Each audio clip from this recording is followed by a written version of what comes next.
and gentlemen, to our right hand side, that is a prison you'll be visiting after the bus stop. Now, the one that was built by the early 60s groups of prisoners, which took them about 2 years to complete this prison. By the end of 1964, all prisoners were moved from the old one to this one. And before they built this prison, they initially had to remove gravestones on that area. You see, from where that prison is, going further down to your right hand side, if not hundreds, there's thousands of graves here. If you may continue looking to your right hand side, you should start by now noticing a couple of scattered and broken tombstones all around this area, and they do go further down to our right hand side. Now, graves that you find on this part of this island takes us back to a time very much compatible to the times we are living in. You know, one of those few times in our history when the world was stricken hard by the disease called leprosy. And the last time the world was stricken hard by leprosy, Robben Island was one of the sites identified to basically go and drop those who suffered from leprosy.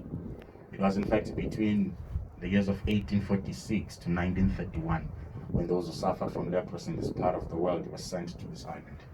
All of those who died then as patients of leprosy, they buried them where the prison is. Their graves goes all the way down to your right hand side. But this is what is left of them today. Right on their arrival, those who suffered from leprosy on this island, they were subjected to divisions. You know, they used to divide them according to race and gender. And they divided them according to gender because of fear that, you know, by any chance, one who suffers from leprosy may conceive a baby.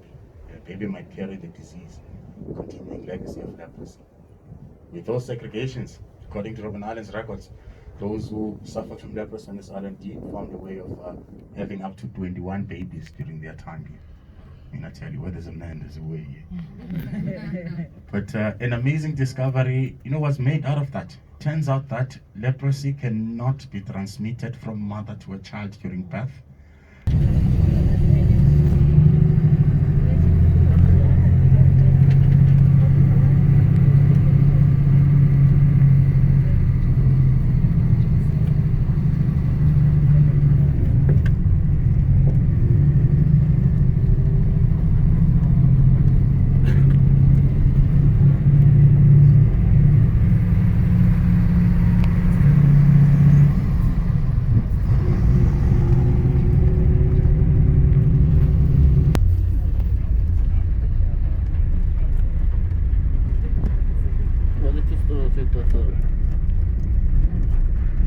Ladies and gentlemen, if you may take a look to your right hand side, what may immediately capture your attention are the dog kennels. To know that they give an impression of prison cells.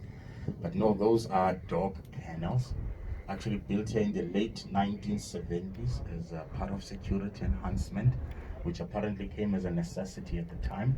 Authorities introduced German Shepherds to the island. And to accommodate those dogs, they then built those kennels there. Just to explain further as what may have, what very much pressured authorities to enhance security at the time. It was the type of prisoners they introduced to the island. You know, it was young prisoners in big groups. Night on the island. And I'm sure we are asking ourselves as to why were they allowed to spend the night whilst other prisoners were not having their visitors spend the night on the island. Well, if you consider the case of Robben Island, he was very much not on the island as a prisoner. If you consider the fact that he had completed the prison sentence that was given to him initially. As a matter of fact, in 1967, when the international community questioned Sobukwe's stay on the island, if you ever get a chance to read the How Can Men Die Better, you come across the questions.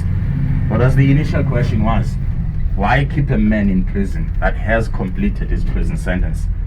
And the response from South African authorities, you know, it was to declare Sobukwe a state guest on the island. But they were further questioned as to why call him a guest if he's not there on his own free will. And South African authorities were then left with no choice but to declare Sobukwe a political prisoner. Apartheid, that was the only person that actually carried the status of a political prisoner. See, everyone else that fought against apartheid was declared a terrorist. In fact, the names of the anti-apartheid activists remains under the terrorist list. The only name I'm aware of that was removed was Nelson Mandela's name. which was removed February of 2013. One of the sites where hard labor took place on this island, just to our left hand side here, limestone quarry. It is one of 3 stone quarries that abducted prisoners labored on this island. That's why you find a lot of books written about this island. They always highlight 3 stone quarries, which very much creates an impression that the island has just 3 stone quarries.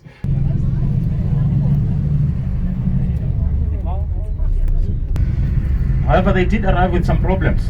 I mean, inevitably they are a fire hazard, but one major problem about them, they suck all the fresh water. As a result, the island is this dry, as you can see it, especially these ones. Each of the eucalyptus trees sucks up to 30 liters of fresh water a day. That is why the island is today dependent to the desalination plant of fresh water. But back in the day, before the introduction of that plant, they transported water from Cape Town. Well, ladies and gentlemen, making a stop here is not really part of the tour, you know. It's a bit of a detour. I made a mistake some time ago of sharing a story with Faith about these buses, and I guess you got in the young lady's mind. She said, you know what, whenever you get a chance to take the visitors with me, make sure that you share the story with the visitors. Young lady has a thing for buses, I tell you.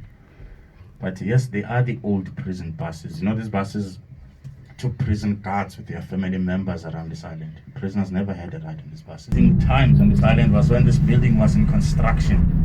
They had to, at some point, put the construction on pause. It became one of the most exciting moments on the island. People were coming in and out. It was when they had stumbled upon human remains buried all over this area. And those remains were studied. And the studies concluded that those remains dated back to the period of the Dutch East India Company's rule in the Cape. And that was between the 16 and 1700s. A clinic to our right hand side. This was the hospital during the prison years. For those that resided on the site, prisoners got medical attention at the maximum security prison. Well, this site, it is still referred to as the Irish town, as it was established by Irish missionaries that came down here to assist with those who had leprosy. Second World War period was when Robben Island was established by the Allies forces as a military base. So you had military personnel residing on the site then. But of course, South Africa was never attacked during the Second World War. About it years, you had prison guards with their family members residing on the site. Today you have some of Robben Island workers residing here, mostly those responsible for maintaining the island and securing the island. And many of them have children. I mean, there isn't much to do on the island, really. And there are children that attend school. Takes a ferry every morning of a school day to Cape Town. Later the same day, come back. But there used to be a school here. In fact, we'll see what's left of it as we drive further down there. For some reason, Faith has decided to switch off her engines right next to the church. She's kind of putting pressure on me to tell you about the church. They host parties at. It was named after a Scottish civil engineer, John Craig, who was the head of construction during Second World War on this island. Well, basic facilities are at the exposure of the residents of this island. I mean, further down to our left-hand side, with what's supposed to be a red roof there. That is the Robben Islands Village supermarket, where you never really get what you want from, explaining why residents prefer shopping in Cape Town. And over to our right-hand side, this is what used to be Robben Islands Primary School, which was closed at the end of 2011. And the primary reason was budget constraints. Since then, children residing on the island commute to Cape Town. And as far as I'm concerned, the building has not been used for any purpose ever since. Old jetty is further down to the left-hand side there.